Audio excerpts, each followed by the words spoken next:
Officials said that the U.S. has the capacity to evacuate its approximately 300 citizens remaining in Afghanistan who want to leave by August 31. The U.S. military flew more desperate evacuees out of the Afghan capital on Monday after a rocket attack targeting Kabul's airport hit in the waning hours of a final American withdrawal. The focus of the U.S. evacuation was increasingly on getting the last Americans out. Senior administration officials said Sunday that the United States has the capacity to evacuate the approximately 300 U.S. citizens remaining in Afghanistan who want to leave before President Joe Biden's Tuesday deadline. This is the most dangerous time in an already extraordinarily dangerous mission these last couple of days, said America's top diplomat, Secretary of State Antony Blinken. The steady stream of U.S. military jets taking off and landing at Hamid Karzai International Airport in Afghanistan's capital continued Monday even after rocket fire targeted the airport and rockets hit a nearby neighborhood. U.S. Central Command spokesman Bill Urban said 5 rockets targeted the airport and a U.S. defensive system on the airfield known as a counter-rocket, artillery and mortar system, or CRAM, was employed against them. He said there were no U.S. casualties and the airfield continued to operate. Further details were not immediately available.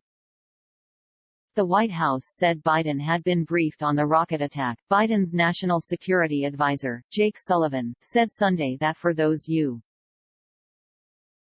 citizens seeking immediately to leave Afghanistan by the looming deadline, we have the capacity to have 300 Americans, which is roughly the number we think are remaining, come to the airport and get on planes in the time that is remaining. The White House said Monday morning that about 1,200 people were evacuated from Kabul over the prior 24 hours aboard 26 U.S. military flights and 2 Allied flights. Sullivan said the U.S. does not currently plan to have an ongoing embassy presence after the final U.S. troop withdrawal, but he pledged the U.S. will make sure there is safe passage for any American citizen, any legal permanent resident, after Tuesday, as well as for those Afghans who helped us.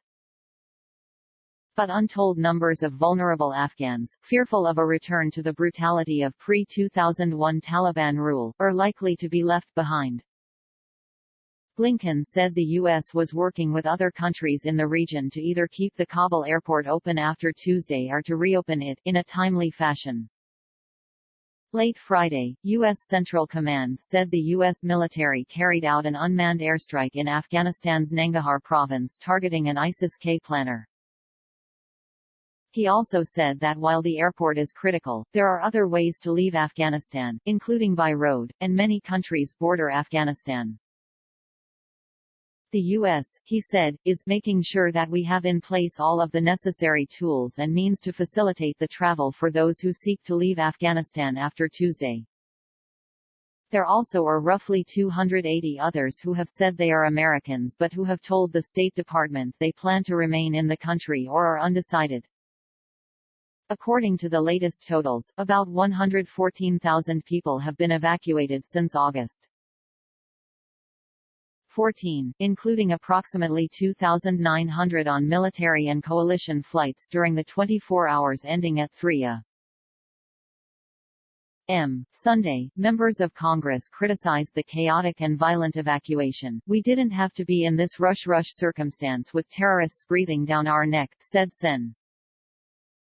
Mitt Romney, R. Utah. But it's really the responsibility of the prior administration and this administration that has caused this crisis to be upon us and has led to what is without question a humanitarian and foreign policy tragedy.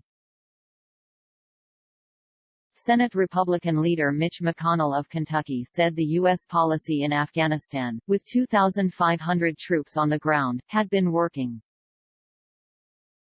"We were, in effect, keeping the lid on, keeping terrorists from reconstituting, and having a light footprint in the country," he said.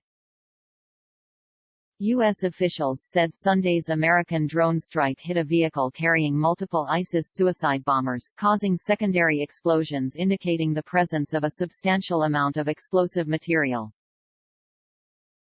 A senior U.S. official said the military drone fired a Hellfire missile at a vehicle in a compound between two buildings after people were seen loading explosives into the trunk. The official said there was an initial explosion caused by the missile, followed by a much larger fireball, believed to be the result of the substantial amount of explosives inside the vehicle. The U.S. believes that 2 ISIS individuals who were targeted were killed. In a statement, U.S. Central Command said it is looking into the reports of civilian casualties that may have been caused by the secondary explosions. An Afghan official said 3 children were killed in the strike. The officials spoke on the condition of anonymity to discuss military operations.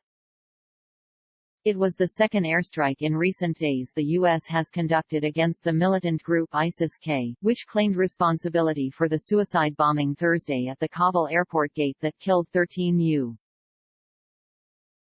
U.S. service members and scores of Afghans struggling to get out of the country and escape the new Taliban rule.